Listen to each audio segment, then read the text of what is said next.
Protein degradation. इसमें एक topic हम लोग आज देख रहे हैं, दैट इज सीक्वेंसिंग पेप्टाइड और पॉलीपेप्टाइड।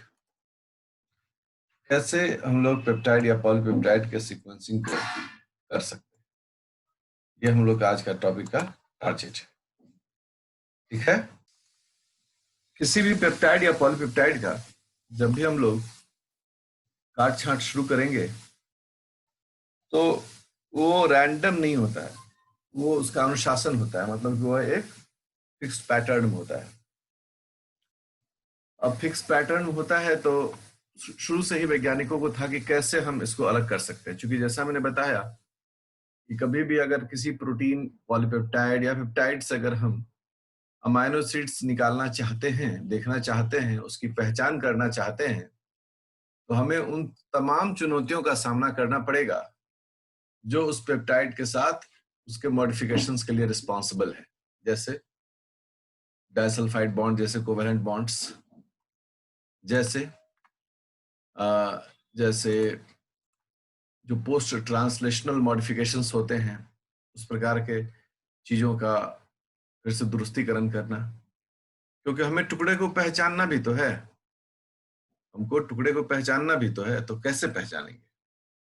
इसके लिए कई मेथड्स जो है वो यूज किए जाते हैं। कुछ मेथड्स को आपके सिलेबस में दिया गया है, जिसमें सबसे पहला है वह है सैंगर्स मेथड।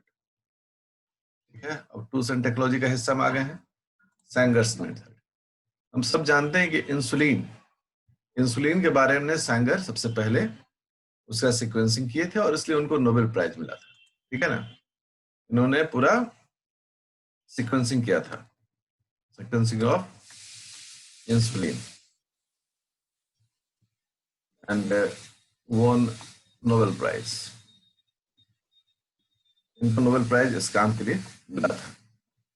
तो सैंगर्स मेथड जो है वो आज भी बहुत ही बेसिक मेथड है अमाइनो एसिड्स के सीक्वेंस को डिटरमाइन करने के लिए। लेकिन आज के दौर में हम लोग, जबकि हम लोग बायोटेक्नोलॉजिकल, हमारे पास इतने सारे सुविधाएं हैं कि अब हमें सैंगर्स मेथड बहुत करने की आवश्यकता नहीं पड़ती है, हम लोग फॉरवर्ड रिवर्स सीक्वेंसिंग कर लेते हैं।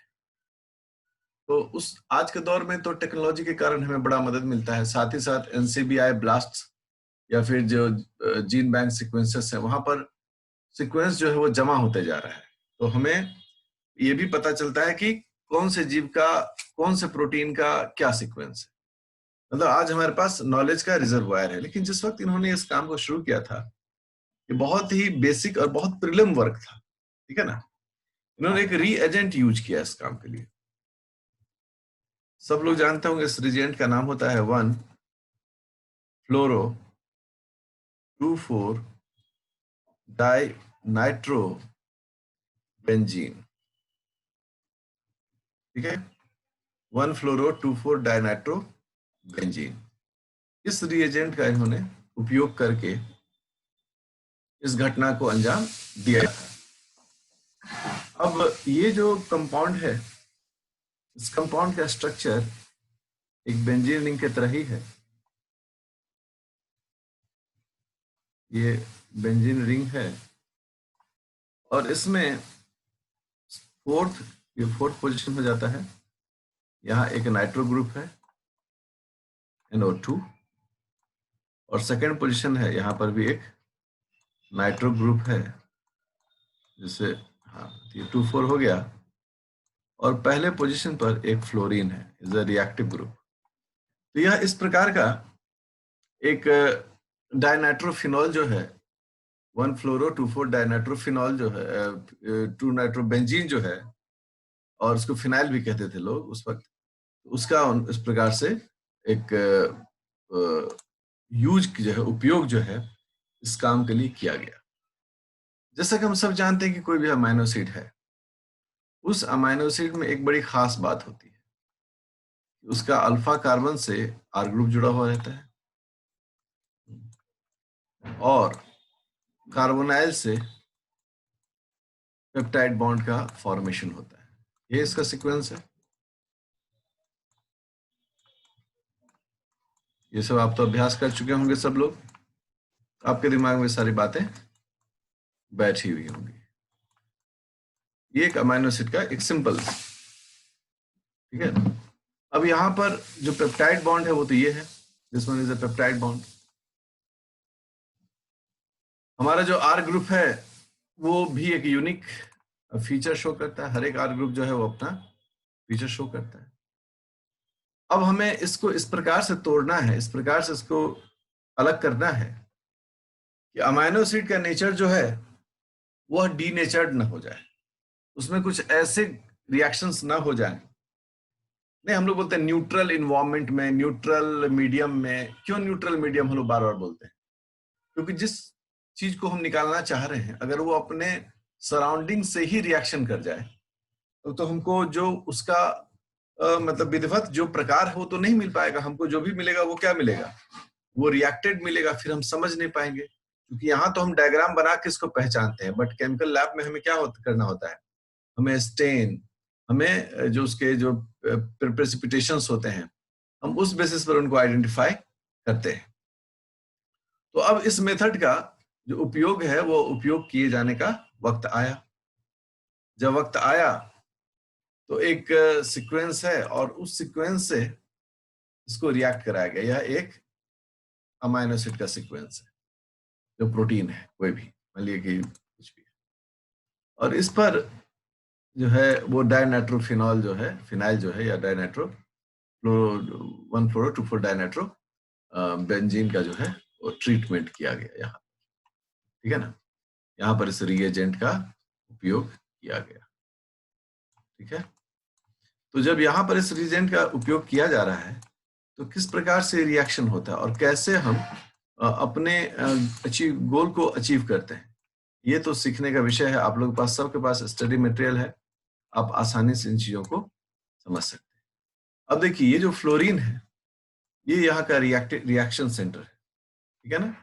अब ये फ्लोरीन क्या करेगा, तो फ्लोरीन जो है वहां से बाहर निकलेगा और उस जगह पर वो किसको जोड़ेगा, उस जगह पर जोड़ेगा अमीनो ग्रुप को, है ना। अमीनो ग्रुप को जिससे यहाँ पर था ना NH,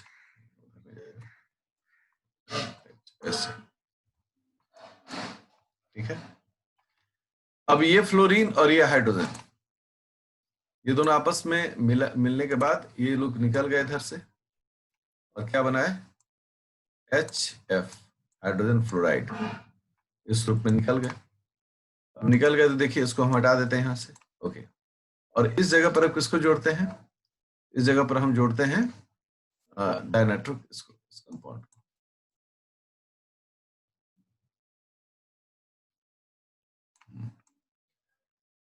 ठीक है।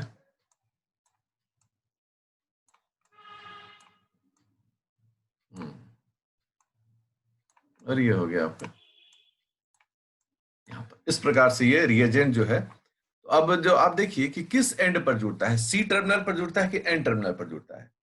हमारा आंसर रहता है कि यह एन टर्मिनल पर जुड़ता है, अर्थात एन टर्मिनल जो है यह इसका रिएक्टिव साइट है। यहाँ तो ये फ्लोरीन को हटाकर जुड़ गया।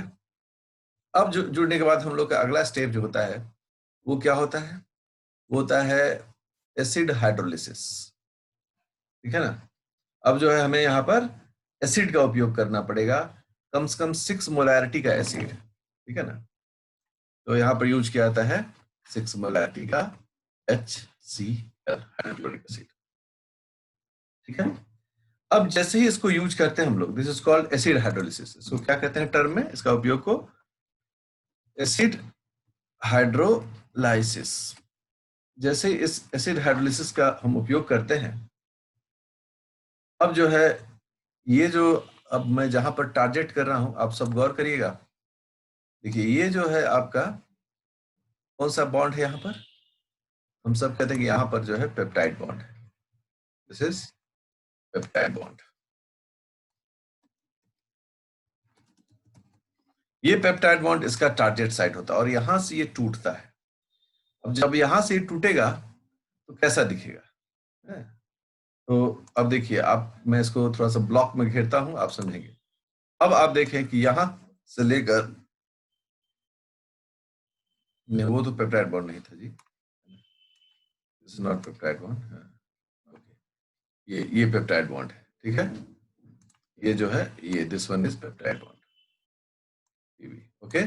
अब यहां से लेके यहां तक ये टूट जाएगा, तो टूट कर जब बाहर निकलेगा तो कैसा दिखेगा, तो ये आपका हो गया रिएजेंट, इस रिएजेंट के साथ ही आपका एक अमाइनो एसिड,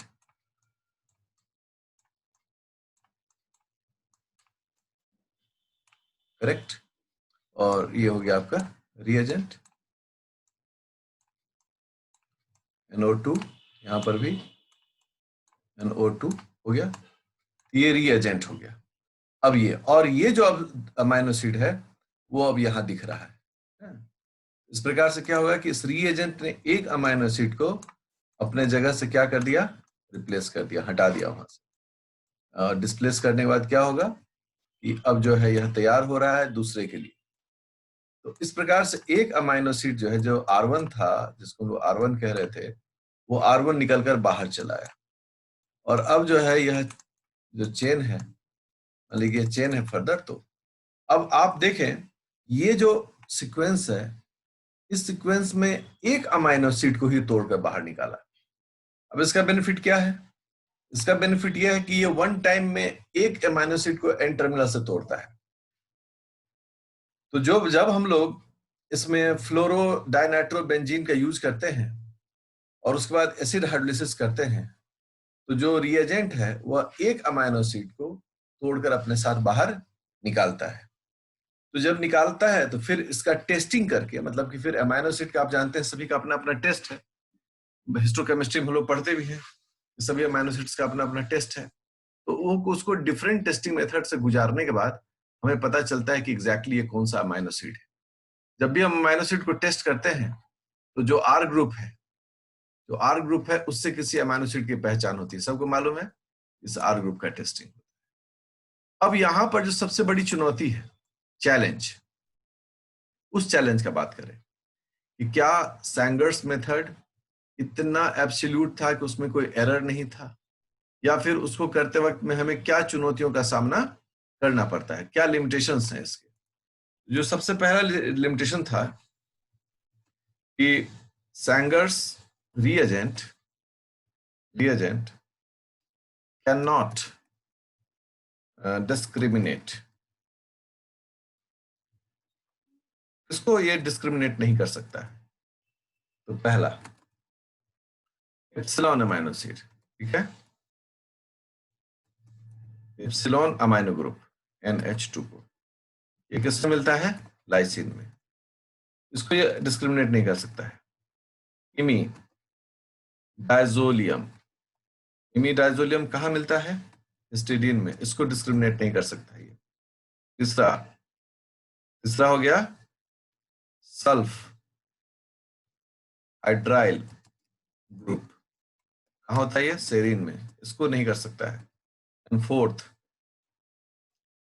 हाइड्रोक्साइल ग्रुप, इसमें टायरोसिन में, ये इनको ये डिस्क्रिमिनेट नहीं कर सकता है। अर्थात ये जो बड़े चैलेंज थे कि ये चार अमाइनो एसिड्स जो है, lysine, histidine, serine and tyrosine, इसको ये अलग नहीं पहचान सकता था। क्यों नहीं पहचान सकता था, क्योंकि क्या होता था मैं आपको बता रहा हूं, एक एग्जांपल में बता दूंगा तो आपको समझ में आ जाए कैसे होता था।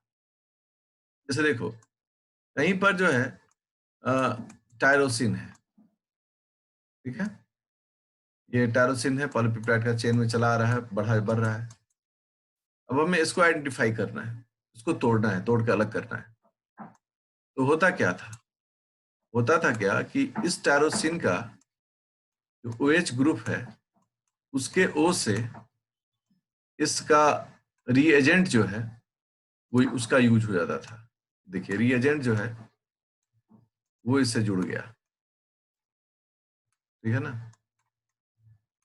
अब जो है अमाइनो एसिड टूटता नहीं था, ये अमाइनो एसिड को टूटना चाहिए, नहीं टूटता था, और इसका रिजल्ट क्या होता कि रिएजेंट गलत जगह जाके चिपक जाता था। तो गलत जगह चिपकने से ये R साइड में जाके चिपकता था, जिसके कारण अमाइनो एसिड अलग नहीं हो पाता था।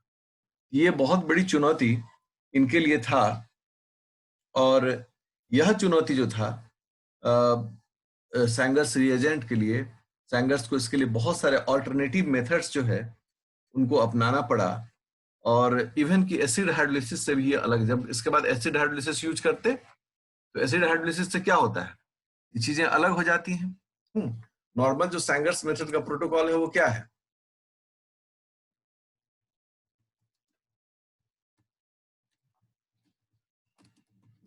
अगर हम इसको बोलें तो बड़ा सिंपल है। इनमें फर्स्ट प्रोटोकॉल बोलते हैं कि जो रिएजेंट है, reagent binds to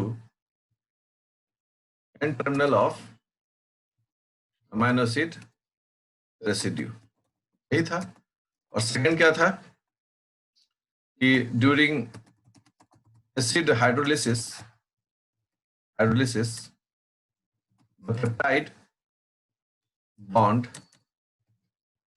of the target residue leaves। यही प्रोटोकॉल है कि पहला कि रिएजेंट जो यूज करेंगे तो reagent N terminal of amino acid residue में बाइंड करेगा, ठीक है। और दूसरा इसके साथ क्या खूबी है कि जब एसिड हाइड्रोलिसिस करेंगे तो जिस अमीनो एसिड को टारगेट किया है उसका पेप्टाइड बॉन्ड टूट जाएगा। यहां क्या होता था मतलब इस तरह के जो हमारे अमीनो एसिड्स हैं उसमें क्या होता था कि पहला प्रोसेस तो होता था रिएजेंट्स बाइंड्स टू, बट वो एन टर्मिनल से बाइंड करना उसके लिए जरूरी नहीं था। वो जाके किससे बाइंड कर जाता था, वो जाके बाइंड कर जाता था अगर लाइसिन है तो इप्सिलॉन ग्रुप से, हिस्टिडीन है तो इमिडाजोलियम ग्रुप से, सेरीन है तो सल्फाइड्राइल ग्रुप से, और टायरोसिन है तो हाइड्रोक्साइल ग्रुप से। इससे जाके वो बाइंड करता था, जिसका रिजल्ट होता था कि सेकंड स्टेप उसमें होता ही नहीं था। इस प्रकार से यह चुनौती जो थी वह सैंगर्स को लिए थे, और इसके लिए सैंगर इंडिविजुअल लेवल पर इसको काम करते थे, और उनको बहुत नोबेल समझते हैं किसी को नोबेल प्राइज इतना आसानी से, जितना हम लोग 10 मिनट इसको पढ़ लिया उतने आसानी से तो नहीं हुआ होगा। बट सैंगर्स मेथड को हम लोग मानते हैं कि ये पायनियर है, और इन्होंने पहली बार दिशा दिखाया कि किस प्रकार से जो चीजें हैं वो आगे हो सकती हैं, फ्यूचर में क्या रिसर्च में हो सकता है। तो आगे बढ़ते हैं और अब हम लोग देखते हैं निन हाइड्रीन टेस्ट। हमारा सेकेंड है निन हाइड्रीन टेस्ट। इस निन हाइड्रीन टेस्ट के साथ ही बहुत यूनिक फीचर है, बहुत यूनिक बातें हैं, और इससे क्वेश्चंस पूछा जाता है। इसका जो रिएजेंट है वो निन हाइड्रीन कंपाउंड है। जो रिएजेंट है उसका नाम क्या है, निन हाइड्रीन, कॉमन नेम है सभी। रिएजेंट उसका नाम है निन हाइड्रीन। इस निन हाइड्रीन का स्ट्रक्चर यूजुअली सभी लोगों को याद होगा, क्योंकि ये सभी कॉमन बायोलॉजिकल साइंस में सभी जगह पढ़ाया जाता है। इसलिए निन हाइड्रीन का हिस्टोकेमिस्ट्री में जो लोग भी पढ़े होंगे सेमेस्टर 1 में, वो सब इस निन हाइड्रीन के बारे में जरूर जानते होंगे, है ना। कैसा ये निन हाइड्रीन दिखता है, प्रोटोकॉल में बनाना भी पड़ता है और दिमाग में रखना भी पड़ता है चीजों को, ठीक है। तो ये जो है हमारा निन हाइड्रीन कंपाउंड है। अब इस निन हाइड्रीन में अगर आप गौर करेंगे, इसमें बहुत सारे यूनिक फंक्शनल ग्रुप्स हैं। अल्कोहल, ऑक्सो जिसको हम लोग कीटोनिक ग्रुप कहते हैं, ऑक्सो, ये सारे फंक्शनल ग्रुप हैं। और ये सारे फंक्शनल ग्रुप किस प्रकार से रिएक्ट करते हैं, किस प्रकार से यह अपना काम करते हैं, ये इसमें बहुत ही इंपॉर्टेंट मैटर करता है, ठीक है। और निन हाइड्रीन के बारे में भी कहते भी हैं। निन हाइड्रीन जो है, निन हाइड्रीन ऑक्सीडेटिवली, है ना, decarboxylates alpha amino acids to carbon dioxide, amino group, and aldehyde group। ये जो कॉन्सेप्ट है कि जब भी हम निन हाइड्रीन को हम यूज करें तब तब तब तब हम इस तरह की चीजों को ऑब्टेन करेंगे, ये इसका बेसिक वर्क होता है। अब निन हाइड्रीन का जब हम उपयोग करते हैं तो किस प्रकार से ये रिएक्शंस कंडक्ट होता है, उन चीजों को अब थोड़ा सा हम लोग देखते हैं और सीखते हैं, ठीक है। अब देखें कि एक निनहाइड्रीन का स्ट्रक्चर हम लोग बनाते हैं। आप तो मुझसे ज्यादा अच्छा बनाएंगे सर, मुझे पूरा उम्मीद है, मुझे पूरी उम्मीद है कि आप लोग के हाथ में कलम है और मेरे हाथ में तलवार है। ये हमारा निनहाइड्रीन है, ठीक है। अब यह हमने जोड़ा इसको, एक अमीनो एसिड सीक्वेंस को जोड़ते हैं, ठीक है। अमीनो एसिड सीक्वेंस को जोड़ रहे हैं तो हम अपना लिख रहे हैं यहाँ पर, देखिए N अल्फा कार्बन कार्बोक्सिलेट, ऐसे ये R1 हो गया, ये अल्फा अमीनो ग्रुप हो गया, ओके, और यहाँ पर ये ग्रुप हो गया, ओके, एंड इस प्रकार से ये चलता रह रहा है ग्रुप, ठीक है, एंड सो ऑन।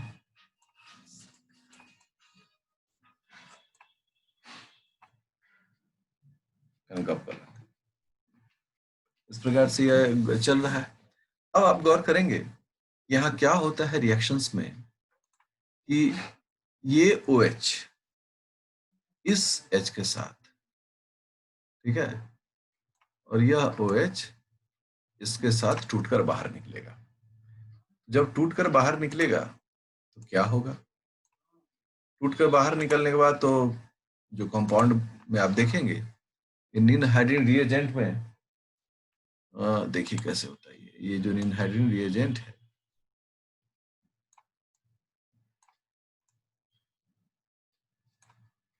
ठीक है, और ओके,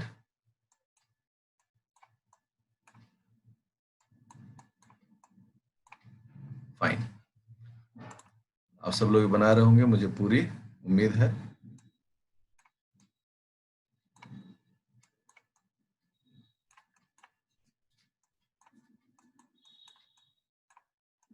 चलिए हम ऐसे लेके चलते हैं इस प्रकार से। तो इसका मतलब है कि निनहाइड्रीन रिएजेंट का भी जो एफिनिटी है वो किस किस टर्मिनल पर है? एन टर्मिनल पर। ये सब शब्द में भी याद रहना चाहिए कि एन टर्मिनल पर इसकी एफिनिटी है। एन टर्मिनल पर एफिनिटी रहने के कारण क्या इसको फायदा होता है? ये आराम से एमिनो ग्रुप को वहां से निकाल देता है। अब यहां से निकलने के दरमियान में यहाँ पर 2 मॉलिक्यूल जो है वाटर का वो बाहर निकल गया, H2O निकल गया बाहर। अब जो है इसमें फर्दर मॉडिफिकेशन शुरू होता है, और अब क्या मॉडिफिकेशन होता है इसमें? अब पहले कार्बन डाइऑक्साइड निकलता है। अब देखें आप, कार्बन डाइऑक्साइड हम सब जानते हैं कार्बन डाइऑक्साइड कहाँ से निकलेगा, ठीक है। तो कार्बन डाइऑक्साइड निकलने के लिए भी जगह फिक्स है, और इस जगह को हम लोग क्या कहते हैं? कार्बोक्सिलेट ग्रुप जो है, ये जो हो गया, ये इससे टूटकर बाहर निकलेगा। तो जैसे ही ये टूटकर बाहर निकलेगा तो ये जो रिएजेंट है अगला स्टेप में कैसा है इसका, अगर हम बनाएंगे डायग्राम तो किस तरह से दिखेगा? हमको इस तरीके से दिखेगा। आप सोचते होंगे कि कैसे ये रिएजेंट निकाले जाते हैं, जो लोग केमिस्ट्री पढ़े हैं सब जानते हैं कि कैसे इसका टेस्टिंग होता है, स्टैंडर्डाइजेशन होता है। क्योंकि हमारे स्टूडेंट्स बहुत ज्यादा लैब में बिताते नहीं है समय, उनके लिए सारी चीजें जो होती है वो क्या होती हैं? चुनौती होती है कि कैसे निकल गया रे बाबा। बट लैब में सबका मैनुअल है, और इससे मैनुअल से निकलता है, देखिए, है ना। अब यहाँ पर अल्फा कार्बन है, ये आपका R1 ग्रुप हो गया, ये अमीनो ग्रुप हो गया, और कार्बन डाइऑक्साइड क्या हो गया? बाहर निकल गया। अब जब इसमें हम लोग वाटर डालते हैं, मतलब वाटर डाल रहे हैं इसमें H2O, जैसे इसमें हमने डाला, अब क्या होगा?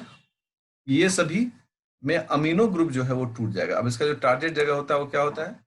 ये जगह इसका टारगेट है, यहां से ये टूटेगा, और टूटेगा तो कैसा दिखेगा? दिखेगा ये रिएजेंट इस प्रकार से,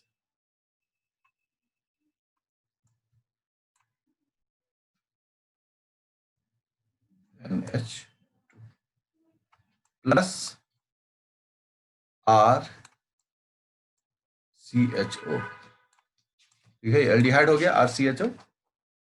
क्या हो गया? ये एल्डिहाइड हो गया। मैं थोड़ा सा ठीक से लिख देता हूँ, C डबल बॉन्ड OH, ये एल्डिहाइड हो गया, ओके। और ये अमीनो ग्रुप है जो यहां से निकलकर प्रस्थान कर गया। अब आप गौर करिए, किसी भी, मैं आपसे अगर सवाल पूछूं कि किसी भी अमाइनो एसिड की पहचान किससे होती है, तो हमारा आंसर होता है आर ग्रुप से। अब इस आर ग्रुप को अगर हम स्टेन कर लें तो हम पहचान लेंगे किस अमाइनो एसिड को हमने अलग किया है।